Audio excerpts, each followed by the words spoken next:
Welcome to Project Pro Code Recipe. In this video, we are going to learn on how to convert strings categorical values into numerical values using label encoder. So I have copied this code snippet and pasted that in my Jupyter notebook. I will explain to you the code as well as the motive or the reason behind it and run that for you too. So first of all, why do we need to do that? Our model only understands numerical values. So sometimes we get values, for example, consider sex, that is either a male or a female. We don't get that in a numerical form. We need to convert it into a numerical form so that my model can interpret that. So we need to convert those string values into numerical values. There are many ways of converting that. So one is label encoder. You must have also heard of one hot encoding or pd.get dummies that does the similar thing that one hot encoding does. But there's a slight difference between label encoding as well as one hot encoding. So generally one hot encoding is used when there is a proper distribution of my or proper contribution of each and every categorical variable in to my target values. That is, each and every variable almost contributes equally to my target. In those cases, I need to encode them in such a way so that one doesn't get superiority over the other. My model treats each and every categorical value in the same variable in the same manner. But sometimes, for example, consider a recruitment in an army. We are very familiar that males are more generally more recruited in army as compared to females. In those cases, if I'm making a prediction model, my model should be biased towards male at the time of prediction, as it should understand that males are contribute more in recruitment during in the army. So in those cases, we use label encoding. Label encoding generally gives weights to my categorical values. So let's get started now. Def kickstarter underscore example. So how to convert strings into numerical variables using label encoding. These are general to print statements.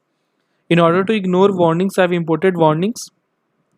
I've imported pandas, and from sklearn pre-processing, I've imported from pre-processing library. I've imported label encoder function. I have created a data dictionary, and I've converted this data dictionary into my data frame. So pd.data frame raw data. This is my data dictionary, and columns equal to the list, that is my column name. After that, I'm printing the data dictionary, as well as over here, instead of directly using label encoding, I am creating a function named dummy encode. So what this dummy encode does, you can also see these are some of the two things that you might have never seen before, or if you maybe you have seen, but I will explain to you over here. So this is try and except. So try means columns to encode. So list df.select type include categories and objects. So it will includes all the categories and objects. Now label encodes. This means it will pick up all the categorical and well as all the object types. Now label encode, I've initiated the label encoding library function for features in columns to encode. That is the for features in columns to encode. Try to encode them, that is df feature lay fit transform. Le dot fit transform, it will try to encode the feature. If it doesn't if it cannot encode the feature, if there is some error, instead of giving a huge error, instead of giving some error that you cannot understand, it will simply print error encoding and the feature name. That it will print that I could not encode this feature, and after that it will return my data frame for me. Now df equal to dummy encode df. I have used the function print df kickstarter underscore example 78. Now I'll run this for you. So as you can see, my score was strong. Score was the one column having categorical values. So strong, weak, normal, weak, and strong.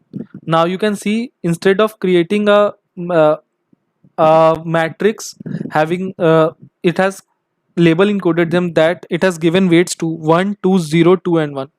Now you must be thinking that it has randomly given the weights. How will it use that?